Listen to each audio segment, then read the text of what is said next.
fear of COVID or the coronavirus is not completely over, and we are having another scare of a disease. Yes, so we have the hantavirus scare, specifically the Andes strain of the hantavirus, which has been found on the cruise ship passengers. Now, that is probably being considered the most dangerous strain ever of any kind of virus, or at least as compared to the coronavirus. So we will understand as to what is this hantavirus, what is its Andes strain, and as to why this virus is being considered probably the most dangerous. And we will also equate this particular virus with respect to our coronavirus and see, is it that deadly, or is it that much of a thing to be afraid or not. So let's get started with the news. So the news is about the rare Andes strain of hantavirus. Now, this hantavirus had been previously in the 1970s isolated. However, the virus can be same but can have different strains depending generally based on the region where it is found. So this hantavirus strain is from Andes. Now that Andes strain of hantavirus has been detected among passengers that are linked to the Dutch cruise ship MV Hondius. So there was a Dutch cruise ship. Basically, it was traveling from Argentina to Spain. Now, in that journey, there were passengers. Of course, one of them was said to have had this virus, and after which he also died, as a result of which the scare about this hantavirus, not just on the ship but later on in the society also, it has spread. Now it has led to 3 deaths and multiple infections have been reported. If you look at WHO, World Health Organization, it confirms that concerns due to limited human to human transmission capability. Now, this is a positive and a negative also. Negative in the sense that, negative because human to human transmission is possible, but a bit positive because this transition is limited, right? In fact, when it comes to hantavirus, there are various strains of hantavirus, but the Andes strain hantavirus is the one which is there, in which there is a possibility of human to human transmission, but the possibility is limited, but it is still there. However, South Africa basically has confirmed human to human hantavirus transmission in the cruise ship evacuee itself, right? So the Andes strain, which is one of the 30th known strains which spreads from person to person, is what the health minister has said. Right, so it is actually a cause of concern.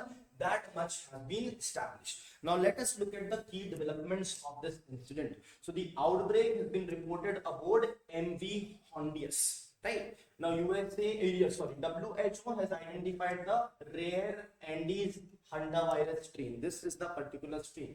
Right now, 8 suspected infections reported.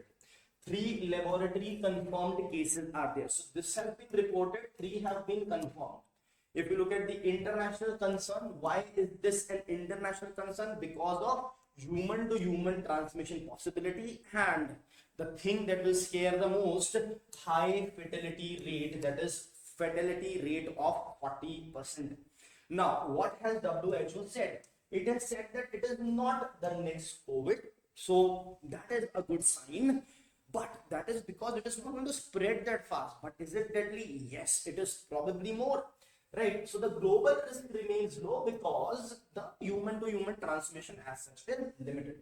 Now let us understand what is this hantavirus. It is a rodent-borne viral disease. That means it is present on the rodents. So the droppings of the rodents can spread this disease and it can contaminate a human being. And from a human being, it can be contaminated, it can contaminate other human beings as well. But the genesis is rodents, right? Spread through inhalation of infected rodent urine, saliva, droppings, and contaminated air particles, because it will be in the air also. If you breathe, that's also a problem.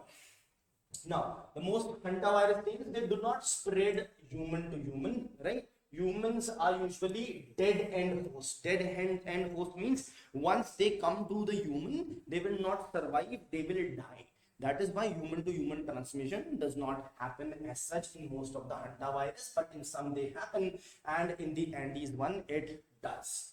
Right, now what is the now further on to this, what is hantavirus? The diseases that it causes. It causes hantavirus pulmonary syndrome and hemorrhagic fever with renal syndrome. However, these two can be deadly. So this is basically a concern. Symptoms you should remember: fever, chills, headache, muscle pain, and respiratory distress. Now, what makes the Andes strain unique? It has certain unique characteristics. See, it is basically found mainly in Argentina and parts of South America, of course, and only known hantavirus strain capable of human to human transmission. This is probably the most important thing. The transmission pattern, basically it requires very close contact of the people, prolonged exposure, and bodily fluid exchange. If it happens, then also it will transfer. Now, what makes the Andes strain unique? Building on that, high risk groups. The family members live close to each other. Married couples live close to each other, again even closer. Then caregivers, cohabiting individuals living in PGs, etc. Also cohabiting individuals. Now, if you talk about scientific concern, it is resistant to antiviral components in human saliva that neutralize other hantavirus strain. So in our saliva, there are antiviral components. It is resistant to that. That is why it is going to enter us if we happen to breathe or come across that strain.